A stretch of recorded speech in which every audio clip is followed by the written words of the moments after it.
your martial arts school to the next level. Welcome to another edition of SchoolOwnerTalk.com. Now here's your host, Dwayne and Allie.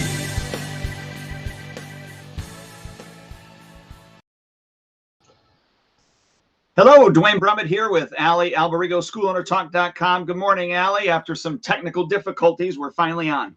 That's okay. You know, I feel good that it's you this time because it used to be me every time, right? I'd go on and my computer would crash and so on and so forth. But hey, great to be. I've got an internet security package here on my computer, and if I don't turn it off while I broadcast, it blocks everything, and it's like It's crazy. So, and I don't know why I forgot to turn it off, and here I'm going, what the heck is going on? So, So anyway, we got a special guest today. You want to introduce him? I will, absolutely. And you know, the introduction is kind of interesting because I just wanted to give you a quick idea of how we met, and Sensei Luis Martinez and I became friends.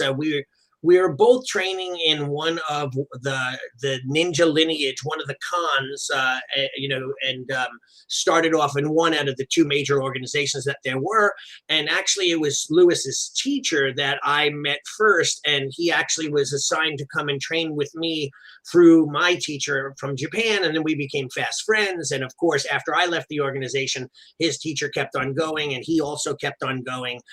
But throughout the years, we've done some coaching together, how to work out and have a successful ninjutsu, classical Japanese martial arts school filled with integrity and traditions, and those martial virtues that I always talk about that sometimes people get mad at me for speaking so much about. But anyway, without further ado, here and is it Renshi or Kyoshi now, or what is your title? I don't have a mastership title yet. Okay, so we're working on that. So we'll do the Sensei thing, right? Yeah. All right, awesome. So anyway, I mean, it's so exciting to have you here. We know each other for many years, and I love the fact that we both do ninjutsu, ninpo, and jujitsu, and those classical arts. So for those people that are listening, this is going to be a great call for even the non-traditionalists to hear how you are able to keep your style, intact and not sell out, so to speak. That kind of thing. Right. Yeah, so we'll go back and forth on some questions. Dwayne, you have any you want to start? Well, yeah, I mean, I've got a question. This might sting a little bit for Allie, but I'm just curious, were you invited to his wedding? Because I wasn't invited. I was not invited, no. Oh, I think he was being a ninja about it. Okay, first of all, let me just clear it up. We didn't call it a wedding. We called it a party. And second of all, it was very small. But I did that out of courtesy to all of you guys, because I wouldn't have wanted to make you guys, although I did have a friend from West Virginia drive all the way out. But I didn't want to put you on that pressure. And I know, Dwayne, you probably would have made it your business to come out just because I invited you. So that's why I didn't do it. But thank you. So yeah, it's been 3 weeks I've been married. It's definitely going by quick already. Yeah. So what is it? What can explain to me exactly what how long you've been in the martial arts and what you do and where your school is located? Let's start there. Yeah, so I basically started my martial arts journey at 6 years old. I am originally from Bethlehem, Pennsylvania, where Bethlehem Steel used to be. And I did martial arts. I did Taekwondo for about 14 years. When I got a little older, like around 18, 19 years old, I kind of got into the college phase, and I'm like, I don't want to do martial arts anymore. I just want to hang out with friends. And so I took a long break. It was probably about 5 years or so, maybe a little longer than that, maybe 6 years. And then I got back into it, but I always wanted to do ninpo or ninjutsu, right? Ever since I was a little kid, kids would be playing, cops and robbers. I'd be playing ninja and samurai. And I would run around the house, and my mom still has VHS tapes of me running around the house in my ninja uniform, and not on Halloween, just like a regular summer day, running around in my ninja uniform, throwing rubber shuriken at my sister, and, just running crazy around the house, right? So I always wanted to be a ninja, and I always loved ninpo and ninjutsu, but there were never any ninjutsu schools where I was from. So when I moved to Maryland, and what made me move to Maryland was just a job, right? I moved to Maryland, and I was like, well, let me see, what's around, let me see, because I want to get back into martial arts. And I found a ninjutsu school that was about an hour and a half away. And I'm like, I don't care what it takes, I'm going to go train. So I would travel an hour and a half one way about 3 to 4 times a week. And it's funny how like the whole community, the ninjutsu community, we're all very well connected, because I originally started training ninjutsu with my teacher, Mark Sensei's first Ninpo teacher. So I think Ali, you were probably maybe his second or third. I can't remember. I don't know where I don't know where the timelines fit, but I started training with his first Ninpo teacher. His name was Jesse Shanks, which Ali knows very well. Yeah. So and so I started training there, and then I was there for about 2 years, and then I left that school and found Mark Sensei and started training with him. And this was already after he had trained with Ali. Right. So that's how I got into the martial arts. So I've been in the martial arts for about 25 years. My dojo was started in about 2016, I think, if I remember correctly. And we're in Abingdon, Maryland, which is 40 minutes north of Baltimore City. And we teach Ninpo, Jiu-Jitsu, and Krav Maga currently. That's awesome. Yeah. Are you mostly kids, mostly adults, or a great mixture? What is it? It's about, we do have more kids, but the split is probably around, I would say 65-35. Okay. So not just all kids, but we do definitely have a lot of adults as well. That's great. We have about 150 active members. Outstanding. Yeah. So we always start, like, this is a passion for me. I know you know that, you know me, and I kind of find our industry, and Dwayne and I've had another traditional martial artist on last week, I believe it was, with David Nemiroff. He's an Aikido Jiu-Jitsu teacher, very classical martial artist. And lately it's kind of like interesting, because I see the posts in Century, their Facebook posts or other business posts. They're like, who values tradition? And then there are those guys that'll say, well, tradition is only a matter of what you've been doing for years.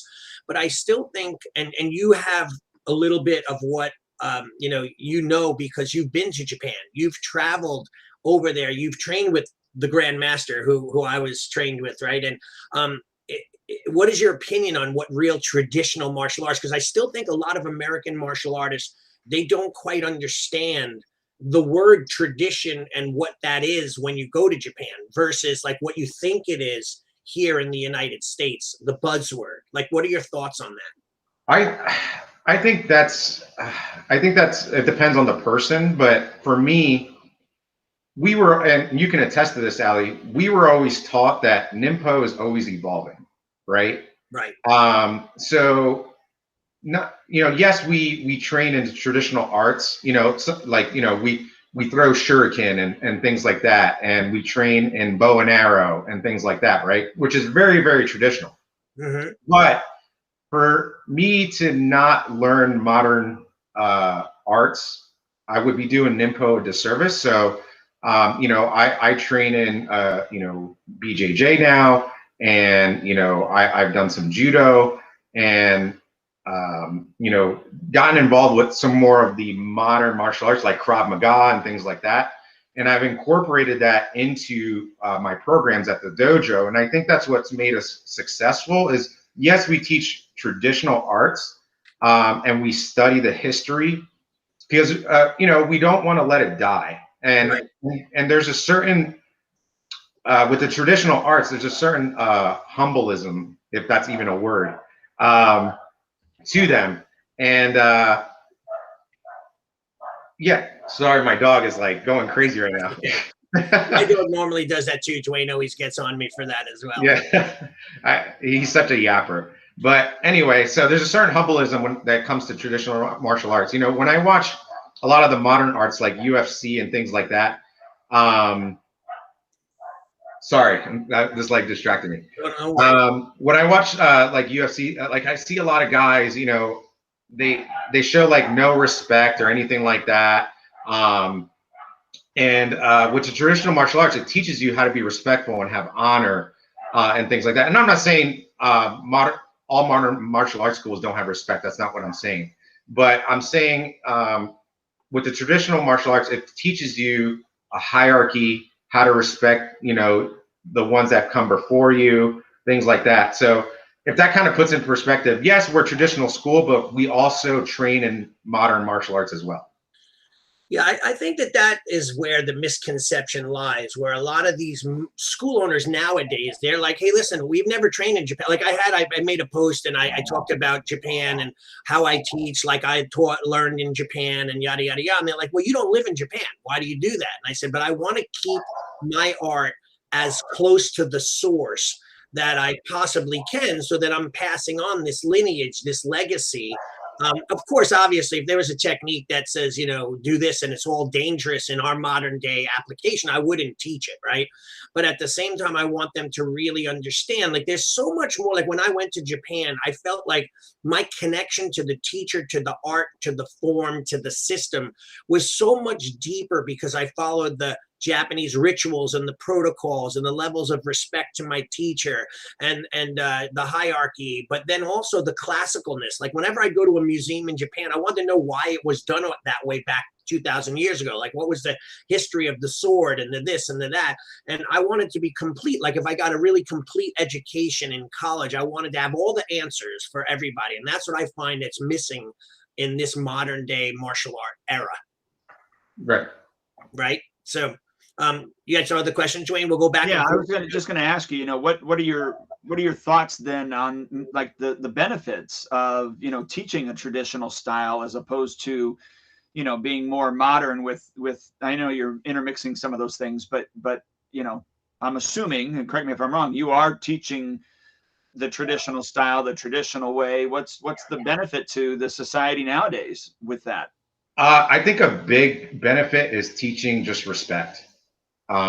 You know, respecting your classmates, respecting your elders. It's not about, you know, who the best fighter is or who the best sparrer or grappler is. You know, it's really about teaching character development and discipline, and just teaching your students like, hey, it's the world is not all about you. It's about what you can do for other people. Yeah, service before self mindset, right? Exactly. You know what I find interesting though is that, you know, we're kind of like the science society. Like if it's proven in science, it works, right? But there's so many applications. Like there were times when my teacher, I'll say his name, Tanimura Sensei, you know, would show me a move, and in my mind, I'm going like, I don't know how practical that would be against a boxer. Like I once was at a seminar that he was teaching, and this kickboxer said, well, what if I was a kickboxer and I did this? He said, okay. And he called them up and bowed to him. And the guy threw a left, right. He moved back and kicked the guy in the groin with the tips, Sakushigeri, with the tips of his toes. This guy was like laying on the ground for a good 45 minutes, like literally holding himself and like he was going to almost died. And he goes, you see, that's you know, and in his accent, the traditional martial arts, you know, like, and you know, he showed that it works still as long as you practice it that way. Now, of course, we could have done an MMA application, or he could have went into a kickboxing mode with him, but he used his traditional martial art to defend against someone who was more of a modern practitioner. And that's where, for me, it became like, wow, this is really cool. You don't have to throw the baby out with the bathwater just because it's a 21st century, that kind of mindset. Yeah, right? You're exactly right. I kind of saw him do the exact same thing when I was in Japan. Almost the same scenario where one of the Kyoshis asked the question, well, what if, you know, I think he said a boxer, like, what if a boxer swung like this or whatever, and he kicked him right in the groin in front of everybody, right? Yeah. And, you know, we were chuckling under our breath because you don't want to laugh out loud because he might do it to you next time. Yeah, exactly. You know, but yeah, you're exactly right. You know, it's with the traditional arts, a lot of them don't have rules. Right. You know, so like when we roll, you know, as the BJJ guys call it, you know, when we're grappling and stuff, we, obviously it's controlled, but, we pull hair, we, go for the eyes, we go for, the mouth, things like that, pressure points, things that you're not allowed to do in a regular BJJ match. Biting. Yeah. I've actually done that before. So,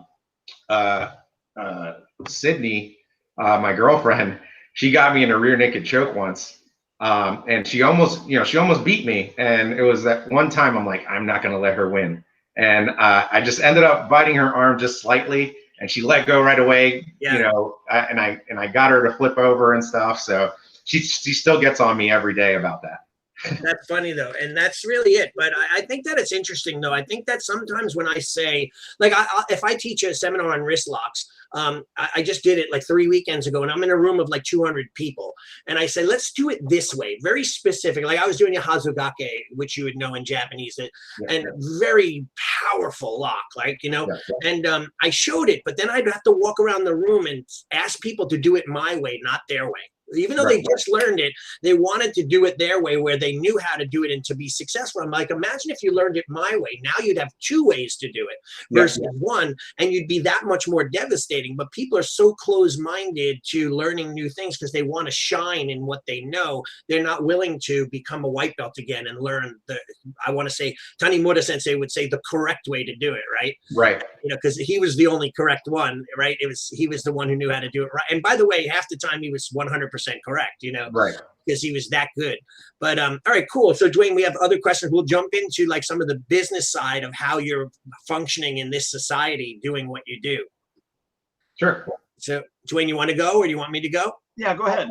Okay, so I have a question. So now, obviously, we're ninjutsu. We're lucky because we have a brand around our style, so we could market the ninja aspect, which is world now renowned. But for you, like, how did you bridge that gap? I know you and I would talk many years ago about, how do we do it without selling out, or how do we get it so that our school is commercially viable and growing without, because sometimes our old traditions stop us from growing because we're so thick-headed or closed-minded. I can't do it this way. I just did a coaching call with a guy yesterday, a free coaching call, and literally everything I said, he's like, yeah, but that won't work in my area. That won't work with my style. That won't work with, I'm like, I knew right away, like, it would be difficult to help him because he already knew all the answers of why it won't work. So what are your thoughts? How did you do that? Like, was there a mindset shift, or tell us a little bit about that? Honestly, I think you helped me the most. When I first opened, you were my first coach, and when I first opened, I knew that right away, I didn't know what I was doing, right? When I first opened, and I think most martial artists struggle with this internally, is they don't want to, when they open a dojo, they don't want to get help. Because, as martial artists, we tend to have big egos, right? We think we know it all sometimes, things like that. But sometimes you got to empty your cup, just like you were a white belt. And I knew right away that I'm like, I need a sensei in business, right? I need someone to show me the way so I don't make the same mistakes they did. So that's when I got a hold of you, Allie, and I was, you taught me, hey, you teach ninjutsu, which is one of the best marketing tools. Almost, I think you said this, one of the best names for marketing is ninja. Yeah. So, and that's when I started I think you're one of the main reasons I started my dojo name was Ninja Abingdon, Right. So I use that as a marketing tool. And you're like, it's all about, using social media and using paid advertising and just getting your name out there any way you can, right? And because I think a lot of martial artists, when they open their dojos, they think that, oh, because I'm this grandmaster in this art, or I'm this master in this art, people are going to come to me because I'm so good, or because I won so many tournaments. And it doesn't work that way, right? People walk into a studio with a certain problem, right? A certain issue, whether it's they want to build confidence, whether it's they want to lose weight, whether they want social interaction. And there's so many different things, whether a parent wants discipline for their child. and you have to figure out what that problem is and address it immediately and say, yes, this is how we're going to help you fix that problem or accomplish your goal, whatever that is. And you made me realize that immediately. Like, honestly, if it wasn't for you, I don't know where I'd be. Thank you. I appreciate that very much. That's awesome. I appreciate that. So By the way, that was a self-serving question there, Allie. You know, no, you're going to have a ton of coaching client. No, I'm just kidding. you know what, Dwayne, though, isn't it interesting? It's like, and by the way, Louis, the same thing for you. Like, sometimes we never hear from the people that we've helped, right? Because they're doing well, because the help that you gave them helped them become whatever they are. And then you never hear from the people that, that quit, right? So sometimes as coaches, as teachers, we're always wondering if we're doing the best job, a good job. Did we help certain people and so on? And it's great to hear. So thank you very much for that. And I appreciate it. By the way, Sydney wrote that it wasn't just slightly that you almost got her. So I think she's pretty much saying that you either bit her harder or you almost got choked out. That's funny. So Dwayne, I know you had another few questions. So it sounds to me like from the very beginning when you started, you wanted to, this wasn't just a hobby, even though, martial arts was a passion and still is a passion for you, but you really wanted this to be a viable business. Can you speak to the mindset with that? Because I know a lot of us started it out as I'm just going to do, like, especially Allie started because he just wanted bodies to beat up. It wasn't even a business. It's true. And so, where was the mind shift for you in that in that space in order to go, this is, I need to learn, not only do I need to get a mentor, I need to learn these business strategies and those type of things. But you had to, go from student to teacher, and then you had to be a student again in business, that type of thing. So where was the mind shift for you? Or did you just like go in and you knew right away that, look, I can't do this on my own? No, I think I went in because I had a partner before, and I was kind of like running the adult classes, and I just did it as a hobby when I was working my regular 9 to 5, and I worked in the automotive industry before, and I think the mind shift was because my partner, he was like, he's into real estate, and he didn't want to do it anymore because it was cutting in his time for showing houses and things like that, because he usually shows houses in the evenings and on weekends, right? So he was like, hey, how about you take it over? I know you can do well. So I think right then and there, I felt this huge responsibility to grow it. And then at that point in my life, I was kind of at my wit's end with my full-time job. And I've had some pretty bad employers, to be honest with you. The type of employer that you just hated working for, and at that point I was kind of like fed up, and I remember it clearly. I was making very little bit of money at the dojo, but I was like, I was making good money at my full-time job. And I went in and I was like, you know what? I don't want to do this anymore. Yes, I'm making a little bit of money, but I know if I put 8 hours a day into this at least or more, I can grow this with help.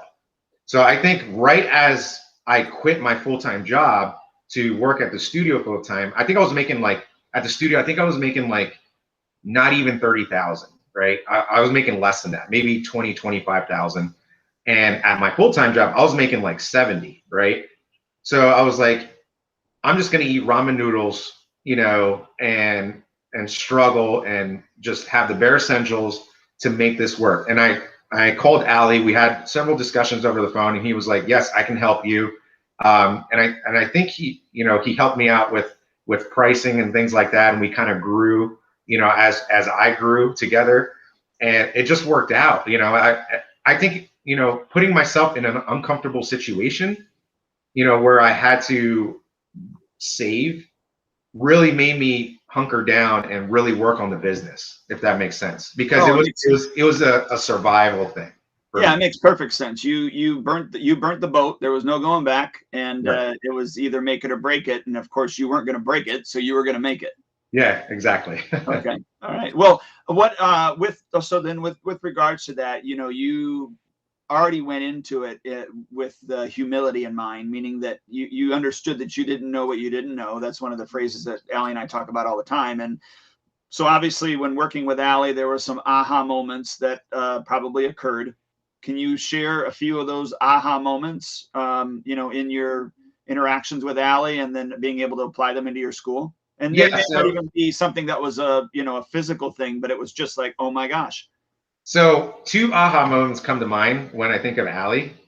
One is price, because I was before I was charging. I called around, right, the area, and I figured out what every other school was charging.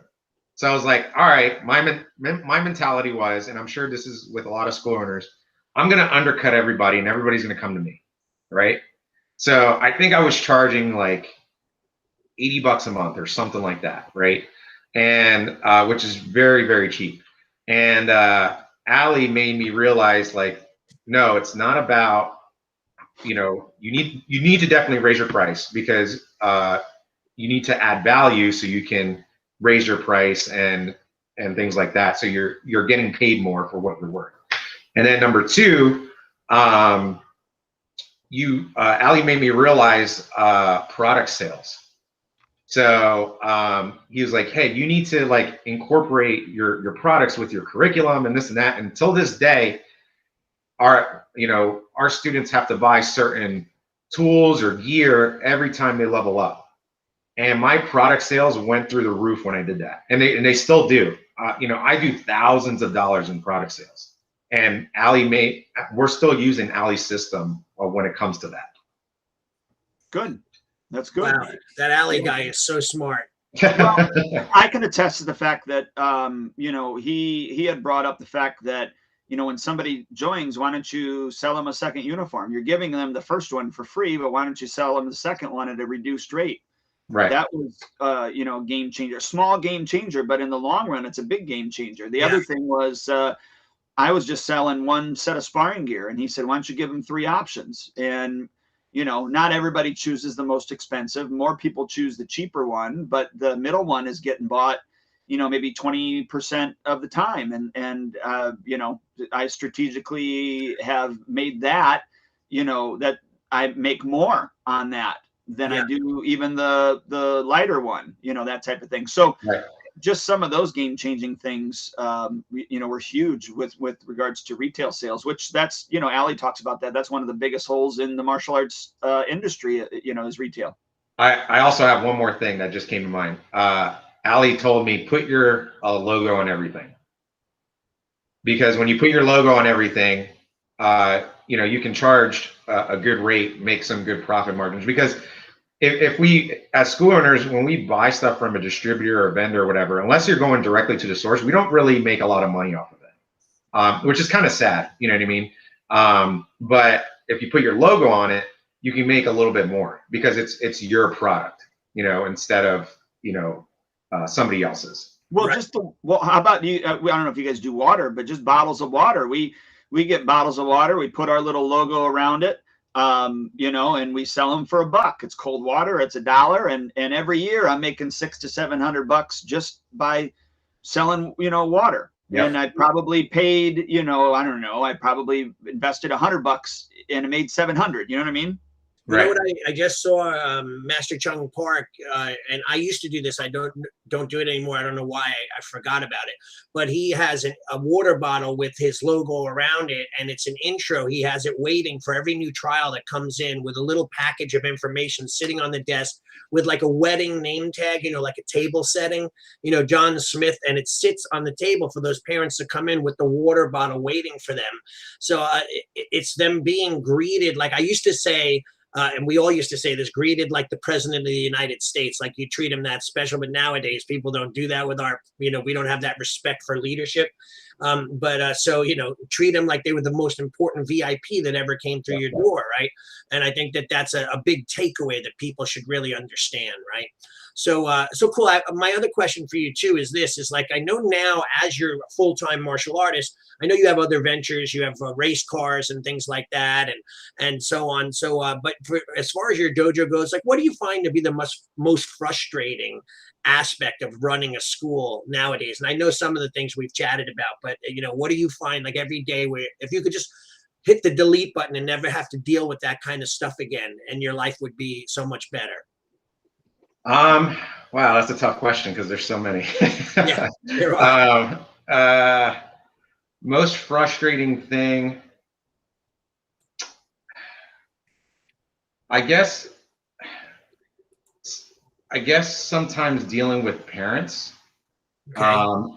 for us is one of the most frustrating things. Like for example, I'll tell you guys a story. Just last night, we're right now we're doing a belt graduation on September 11th, so which is a week or 2 weeks from now, and we are in our pre-testing phase right now. So we pre-test everyone before belt graduation, because before we used to just do our belt tests, and if somebody didn't pass, we would fail them right then and there, and Right. you get waterworks and parents are mad at you, and all, I'm like, I was like, this isn't working, because it's supposed to be a special day, a happy day. Yeah. And so we pre-test everyone 2 weeks beforehand now.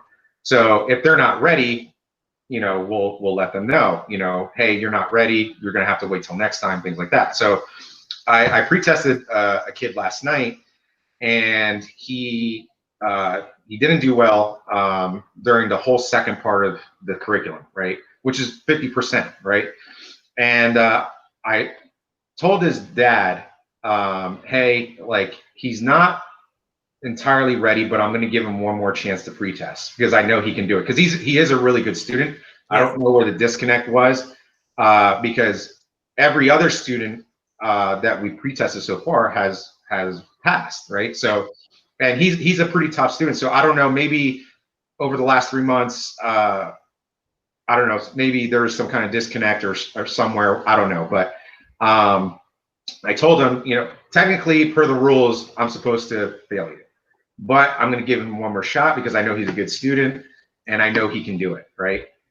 And then the parent sent me this long email this morning about, it's unfair, that you didn't pass him last night, and he's disappointed. And mind you, I already talked to the parent yesterday. We had a 15-minute discussion on why he didn't pass. This is what he needs to work on, and this and that. And the parent was like, well, there was noise in the background and class was going on and he has ADHD, and just making a bunch of excuses, right? And I addressed these issues with him last night. I mean, he wrote a long email again, kind of saying the same thing. So pretty much, I have to give him a phone call. We're probably going to spend 30 minutes on the phone about stuff we already discussed last night, and I'm going to pretty much tell him, like, listen, this is a learning experience for both of you. Right. That life is not easy, and life is going to throw you curveballs. And just because he has one minor setback does not mean he can't overcome it, right?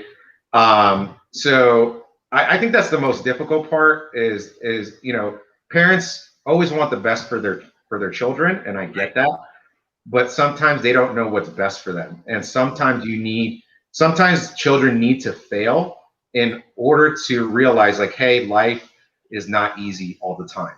You know what I mean? Yeah. So that's probably the most frustrating sometimes, is dealing. Well, I agree with you. I mean, parenting the parent is the hardest part of this job when you are doing it, and them understanding, where you're coming from and all those type of things. You want to show compassion, and they're still adamant about, well, my kid doesn't get a trophy and he should get a trophy because we paid the money.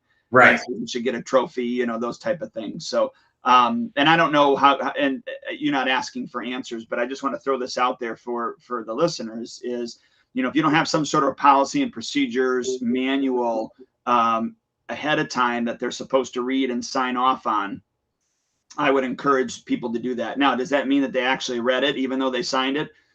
No. Yeah. That you can't make everybody read it. But making sure that there's a policy and procedure manual that is in place. And then before the testing cycle happens, that's one of the things that we do is we let everybody know. Now, look, not everybody's going to pass.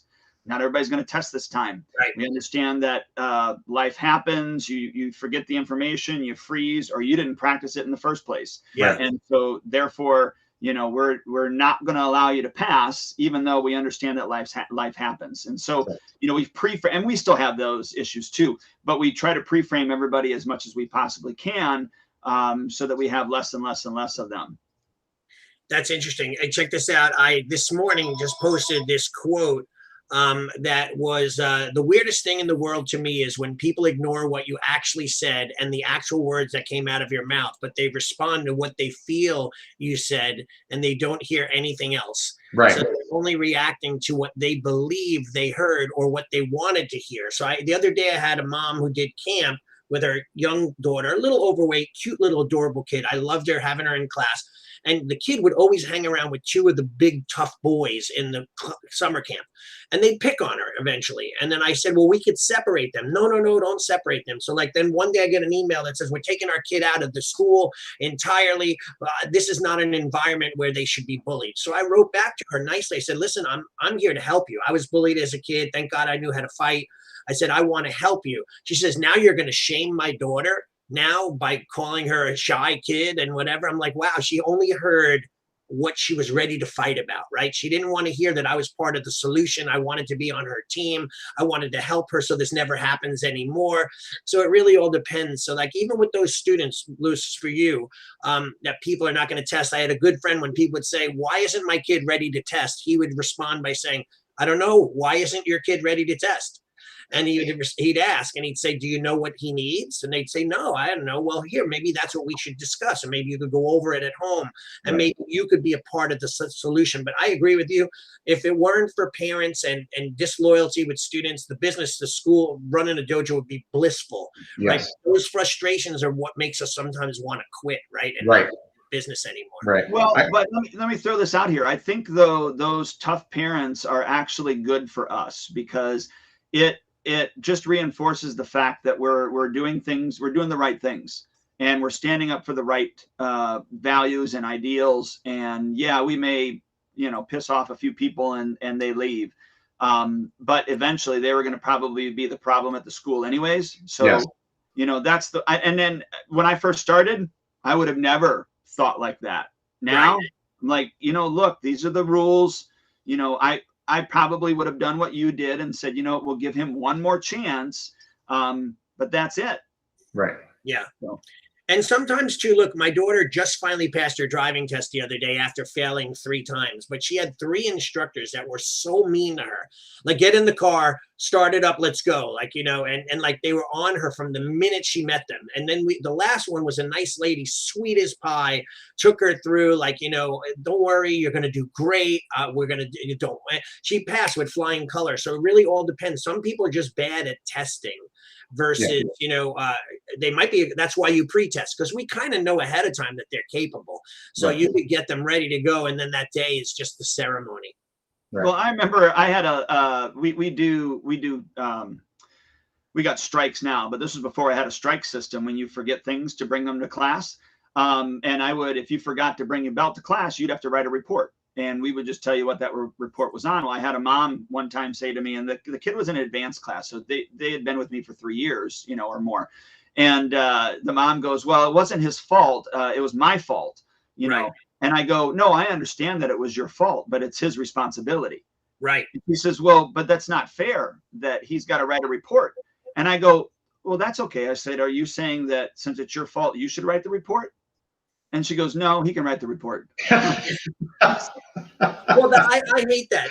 Dwayne, I hate that. I get that every day where I'm sorry, his uniform is in his dad's car, which I understand separated families at times have this struggle. Or I'm sorry, his top was in the laundry and it was still wet. And I'm going but okay, I'm going to give you one pass. but you can't come to class not prepared. That's it. You get one pass and one pass only. But I get frustrated with like, don't worry, it's not his fault that we're late. Don't worry, it's not his fault. I go, I get it, but you're still late. And it doesn't teach him values and all that other stuff. It's very frustrating. It's funny. I just want to say one more thing. It's funny. My best students who I never have to say anything to and always do what they're told, their parents always, are always on their case. Like, the situation, I remember this one parent, she's amazing mom. Her daughter forgot her uniform, and her daughter was like, Mom, where's my uniform? And she's like, I don't know, where's your uniform? And mind you, her daughter is like 11, and the daughter was like, well, you washed it or whatever. She's like, that's not my responsibility, that's your responsibility. So you're going to go tell Sensei Lewis that you forgot your uniform. Right. And I'm like, yeah, that's the kind of parenting that's needed in today's society. Hey, it's your responsibility. It's not mine. It's your fault. You know what I mean? Right. Not mine. Yeah, because how do they ever learn responsibility unless you actually make them, go through the process of learning responsibility? Right. You could teach them the concept, but if they don't practice it, they're never going to get it. And that's why the martial arts is so weird for people. Like, that's why they think they should be passed in a test when they don't know their material, because they have never realize the value in failing the test and how powerful that is as far as motivation and pushing through and persevering and so on and so forth, right? I think that that's a lesson that should be taught. Everyone should just fail or not get what they want just for the lesson in it, right? Right. So we had a question on, we have a lot of good comments today too, by the way. We had Omar, who is one of your people or runs dojo, right? Yeah, he runs a dojo in Virginia. Yeah, so he wrote, do you think traditional martial arts for adults are failing or growing here in the U.S. Today? So what are your thoughts on that? And Dwayne as well, and maybe I'll chime in too. I do think they are, I wouldn't say failing, but they're getting less and less. You know what I mean? Right. Because I think, this is my opinion, I think a lot of traditional martial artists, like what we were just talking about earlier, don't want to change. Right. They're like, the old school way is the right way. Right. You cannot grow without, evolving in anything, any business, anything you do, you have to evolve with the times. Right. So if you're going to say, all right, this is how we're going to do it. We're going to do it like we did in Japan, and that's it, and I think you're setting yourself up for failure if you want to make a living doing this. What do you think on that, Dwayne? I think you could be strictly traditional and still make a living, but you definitely brand yourself that way. And everybody, you're going to have to advertise that that's who you are. It does narrow the market more, but I still think depending on the population that you live in, I still think you can make a good living with that. But I understand that, I personally want to grow with the times. I personally want to evolve with things as well. So, that would be my only caveat to that. I think, though, that with our society nowadays, though, that evolving mentality is kind of what's destroying our world. Like, I'll give you Dwayne, you're a very religious person. So like, we haven't changed the Bible. I know there's certain people that they're adapting concepts of the Bible and trying to change the way the word is perceived at times, right? Sure. But at the same time, the Bible is the Bible, and then you believe in it because it's got such a strong foundation for thousands and thousands of years. And there's no changing that when you have a strong belief. I think that people change the things that are important because they think it is going to restrict them. Like, in other words, like bowing. Like, well, we don't have to bow, call them coach. Like, why? Why not just call them sensei and bow properly?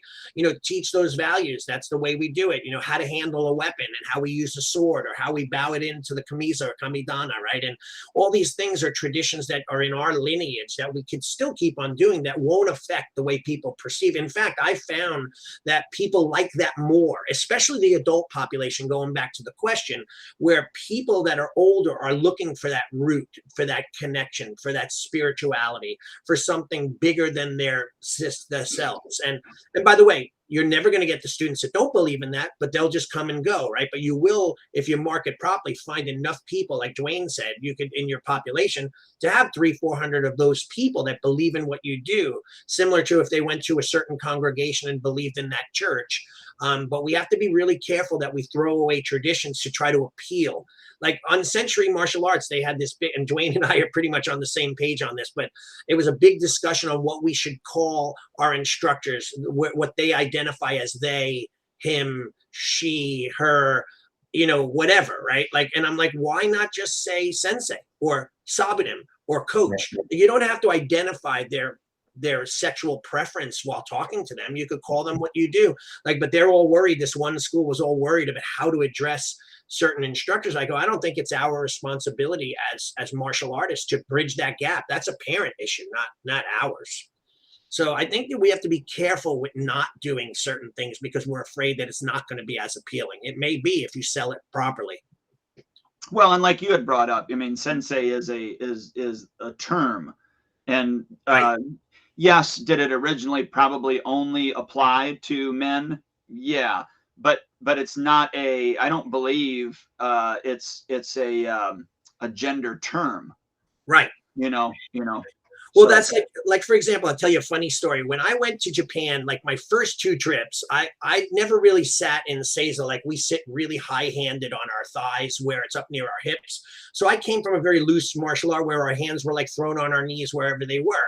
And for like a year or 2, I was able to do that. And then Sensei said to me, he goes, hey, Ali, come here. And then I sat with him. He said, why you sit like girl? And I'm like, what do you mean, Sensei? He's like, girls sit with hands on the knees, and you men, warriors, sit with hands high on their thighs. He says, you look like girl when you sit. And I said, I never knew that, Sensei. I said, why didn't you tell me earlier? He says, I didn't know whether you wanted to be girl or boy. I didn't want to change that. It's up to you. And I said, well, no, I'm married. And right away, I'm like, my hands are up, I'm trying to prove it. And there are 3 different, warrior women sit with their legs mid thigh, men are up high on their hips. Normal Japanese women will sit with their hands low on their knees, covering their kimono and all that. So it was very, very funny, like that story. And that was like with him, when we'd go out to dinner, I'd always ask him all these crazy questions, like, why do you hold your chopsticks this way? Why do you put them that way? Why do you do this? Why do you do that? And I got so many really cool historical things from him that I would have never learned unless I asked those questions. And those things would go away. They'll disappear unless they're passed on. And yes, some of the traditions are Americanized. Who knows like why they were made up, like the story of the ham and why they cut the ends off and all that. But there's certain traditions that are very cool if you go and find out about them. If we can continually pass those moral values on to our students and the integrity and all of this stuff, those traditions are amazing. So I know we only have a little bit left. Let me throw this out here on this side of COVID now. I mean, I know we got the variant and everything like that. On this side of COVID, what are you, how are you seeing your business? What are you doing differently or the same, and moving forward, what are your thoughts with regards to, how this has changed business for you? Honestly, we grew during COVID. So at first we went down. So, and then there was like a 3-month period from like when it started and until we were allowed to like reopen again. Then we started growing again because nobody had anything to do, right? But martial arts schools were open, gyms were open, at least in our area, right? Yeah. So that's what people were doing. And especially parents wanting to put their kids back in activities because they couldn't do regular sports, we actually grew. Yeah. And I'm not saying COVID is not dangerous, but we always treated it at our studio as not such a big deal, right? Yes, like we still like did, we were cleaning the dojo religiously, and we still do. We're still doing hand sanitizing and things like that. Students can wear masks, or they don't have to wear masks if they don't want to. But I always treated it, as the owner, I always treated it as, yes, this is an issue, but it's not life-threatening. And I think my clients felt my energy and like, oh, okay, like we trust him. Okay. And not one person has ever gotten COVID from my studio or brought it in or anything like that. Right. So, knock on wood, we've been pretty successful during this whole period. And I know a lot of schools can't say that, you know what I mean? Right. A lot of schools had to shut down, but we've always treated it as, yes, it's an issue. We understand it's an issue, but as long as you keep yourself healthy and do the things you're supposed to do, you won't have a really big issue, if that makes sense. Right. Yeah, and we're kind of going through, like, we had our camp. We had a kid who was tested positive for COVID on Monday, so we canceled the rest of the week of the camp. Dwayne suggested that maybe I ask the parents and get their opinion, but I said, you know what, I'm going to err on the side of safety. So I shut down just for 5 days, and ended up being like 7 days. Everyone got tested towards the end of that 6-day period, and only the one child who had it was the only one who had it. Everyone else tested negatively, and we're back to camp for our last week this week. So it's it's a scary thing. Like, people, I know of a good friend, martial artist, who's not vaccinated, and he got really sick recently, and he's still going through it. So it is a scary, crazy thing. I mean, no doubt. It's not like it doesn't exist and it's a conspiracy theory. No, yeah. But we have to be really careful. So I'm glad you fared well with that. That's awesome. Yeah, I think I've been pretty lucky, Mm-hmm. Yeah, good job. So, Dwayne, do you have any other questions? We always have our closing question, but why don't you ask one more? We'll squeeze it in. Yeah, I'm just curious, what you see the future for martial arts schools in general. Are we a dying breed? Are we where do you see martial arts fitting into the future? That type of thing. I think, well, it all depends on how the world's going to become, because we saw a spike in business when all the riots were happening in Seattle, and the marches and things like that. We saw a spike because it was beginning to be almost like a scary time. So people were like, wow, like if this comes over here, I need to know how to defend myself. Right. So I think it all depends on if the world continues to go in that way. I think martial arts schools are going to see a spike because more people are going to wake up and say, I don't know how to defend myself. I need to learn something, right? Yeah. I also see a lot of, in the future, a lot of virtual martial arts schools. Yeah. Because we're becoming adjusted to staying at home more. And, you can do anything from home now. You can do your grocery shopping, your regular shopping. Right. You don't really have to leave your house anymore if you really don't want to. Right. So I see that becoming a huge thing, almost like like the Peloton thing. Yeah. I see that becoming a big thing for martial arts schools and gyms in general.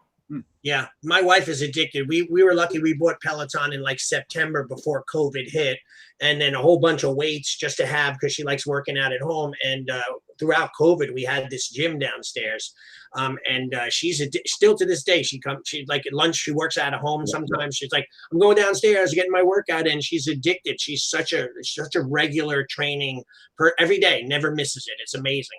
Yeah, I thought martial arts was getting a little bit played out with doing online training. So if we ever were forced to go back to COVID, I'd revamp it entirely on how we would do it. I'd do more with the Zoom rooms. I would do more of that. I would do a lot more personalized kind of stuff because right now we're still doing Zoom classes. I have people from around the world still training with me that are still coming into my Zoom classes and training. Wow. I say around the world, I have people from South Carolina, Florida, sometimes my Bermuda people in Canada, that they're all of a sudden, and they're paying me monthly tuition, normal fee, and sometimes it's a group of a few, but they kind of get lost in the mix. Like I'm not really paying, I'm just running the classes at 3 camera angles and they're training as if they were with me. But when we're doing self-defense, we have to turn to the camera and say, this is what you're going to do. Because you can't do it unless you have. I have a girl, she's got this whole garage set up where she has like a pool noodle with the glove on it. And she blocks and does wrist locks, and she's crazy training. She doesn't want to miss it. So, and she's from Florida. But, that's awesome. So here's our last question. And by the way, the interview was great. I really enjoyed having you on. It's always great to be around other martial artists, and I just love that. So this is a question that's spiritual in nature. So on your, at your funeral, when you're no longer here, I know it sounds morbid. What do you want to be remembered for? Like, what would you like people to be saying, or what would you want people to have written on your tombstone? Like, what would you be happy with when your crap out date is there? Like, what are you striving for that, and so on. Basically, give us your eulogy, please. I guess I would say, just if somebody was looking at my grave, one of my students or whatever, I guess I wish they would say, this man changed my life in a positive way. Because when I think back to my teachers, Mark Sensei, Tanamura Sensei, Master Kim, they all changed my life in a very positive way, like big time, like, and not just like little things here and there, but they really changed it. Even my business coaches, like you, Ali, and some of my other coaches, really changed my life in a positive way. So I hope all my students can say that about me, that, hey, he was a really good person. And yes, like, he might've been difficult at times, but he was trying to teach me a lesson, and I learned a lot from it. Yeah, that's a good one. I like that. And I think that your students will say that, and that's important to remember. Like, I think for guys like yourself, and I'm just saying this, but from Dwayne and yourself, you guys are really changing the world. The people that you touch. It's not just those people, right? It's the families that are connected to them, the siblings that are connected to them, everybody that you've touched, they're going to touch in the future, right? Like, it's literally it just will explode. It's a snowball effect. So always remember that, like, even when on the days where you feel like, oh my God, why am I doing this? That parent's giving me such a hard time, or that student quit without saying goodbye, or wasn't loyal, or whatever, try to open up a competing school. Just always remember that you guys have changed everybody's lives, and you're still doing it and will continue. And that just kind of spreads throughout. So you're both awesome. So keep up that great work. Thank you, Ali. Yeah, cool. Dwayne, any final words? No, I think you felt bad for not inviting me to the wedding. That's why you just tried to talk me up at the end. So I'm going to have Nicole invite you just to come and visit. Just to come, which I would like, by the way. I'd love for you to come out again and visit and hang with me. Well, thanks for being a part of the interview today. I just want to remind everybody, there's past interviews, tons of information at schoolownertalk.com. Get on iTunes and Spotify and all those other places. Subscribe so that you get it sent straight to you. And it's called schoolownertalk.com. Guys, thanks a lot. I appreciate it. Yeah, this is interview 292, right? So that's amazing. Yeah. All right. Thank you for having me. Talk to you soon. Arigato. Sayonara. Take care, everyone. Episode of Martial Arts School Owner Talk podcast. This would not be possible if it weren't for the support of our amazing sponsors. Please check out EliteInsights.com for all your website needs. LeadHunterMedia.com, your online digital marketer and content provider. Academy Kings BJJ Growth Consulting and Management at GrowMyAcademy.com. SparkMembership.com, the best darn software for school owner manager on the planet. GetKarateStudents.com, a martial arts growth consulting company for all your school systems. We will see you next time.